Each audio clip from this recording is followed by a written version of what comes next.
যমুনার তীরে কদম গাছের তলায় দাঁড়িয়েছিলেন রাধারানী। বাতাসের বাঁশিরকে কিন্তু প্রিয়তম দেখা নেই। আসতে এত দেরি হলো যে বড়।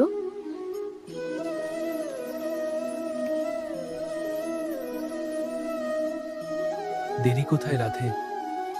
আমি তো তোমার প্রতিটি নিঃশ্বাসে, তোমার প্রতিটি চোখের পলকেই ছিলাম।